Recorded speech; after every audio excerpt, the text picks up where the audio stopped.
The San Fernando Regia España Mission was founded in 1797 on the 8th of September by Father Fermin Francisco de Lasuen. San Fernando was the fourth mission Father Lasuen had founded. The mission was very important because it was located in between San Buenaventura and San Gabriel, which was helpful for traveling missionaries. The mission was named after Saint Ferdinand, the King of Spain at one time. The San Fernando mission was completed about 2 months after its dedication. In 1804, nearly 1,000 Indians lived at the mission. The Indians at the mission learned the trades of the mission: blacksmith, farming, ranching, carpentry, weaving, leather making, brick making, and soap making all became important trades at the mission. The Indians of San Fernando were famous for their grapes and wine.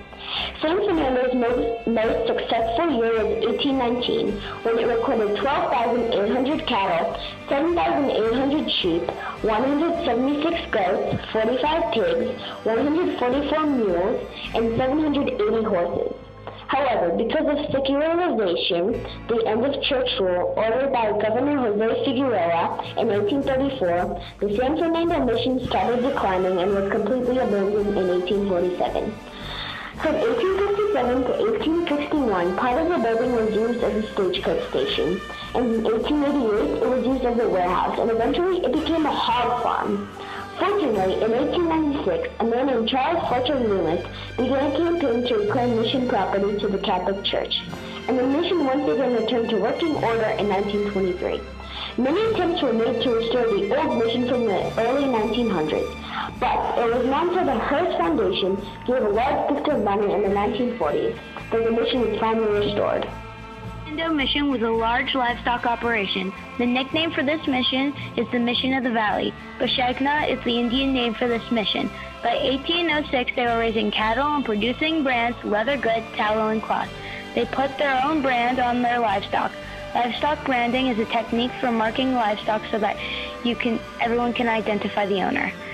6 years before they found gold at Coloma, the mission San Fernando had its own little gold rush. In 1843, a worker at a local rancho, Pocerita Canyon, pulled up some onions to flavor his dinner when he noticed flakes of shiny yellow in the soil. They were really gold. This caused a mini gold rush 6 years before the 1849 California gold strike. Gold rushers even excavated the floor of the church because they assumed that the Padres had hidden gold there for themselves. Rumors of this gold strike continued for years, and treasure seekers dug up areas all around and in the mission itself, but within 4 years, all of the gold was gone. The mission and its building were neglected for a long time until a local group took interest and began to restore it. In August 1916, Landmarks Club arranged a colorful ceremony of San Fernando called Candle Day. 6,000 citizens gathered together at the mission and bought candles at $1 each. Then they carried the candles in a procession and marched through the town. The procession brought money and the community's interest back into the mission. Since that time, the mission has been undergoing restoration gradually, and it is a pleasant and fascinating place. Let me give you a tour of the mission that we built. We can start with the biggest building, the Mission Church. The Mission San Fernando is fairly simple in its design.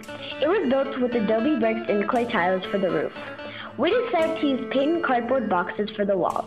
Then we used plastic sheets with clay-colored tiles to make the roof. The neophytes carved designs into the wooden doors to decorate them. The bell tower is the tallest part of the entire mission.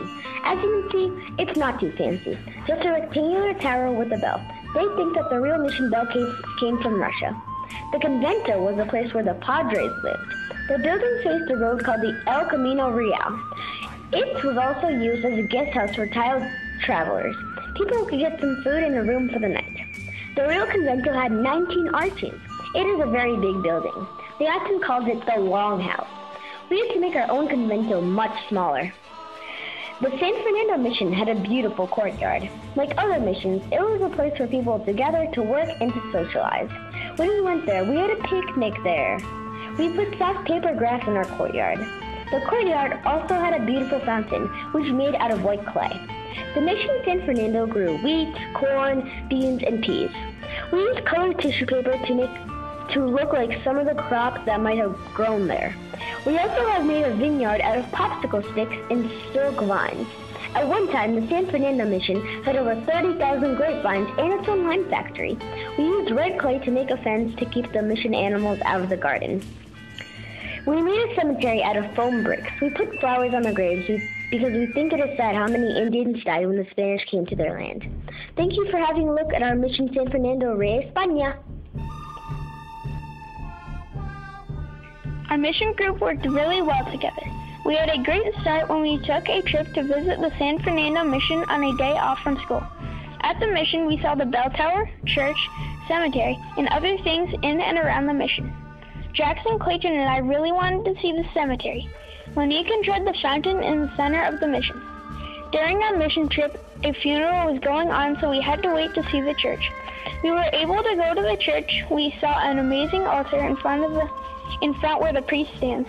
By visiting our mission, we came up with really great ideas on how to build our mission. We agreed on most things. Our biggest disagreement came when it was time to label our names on the mission.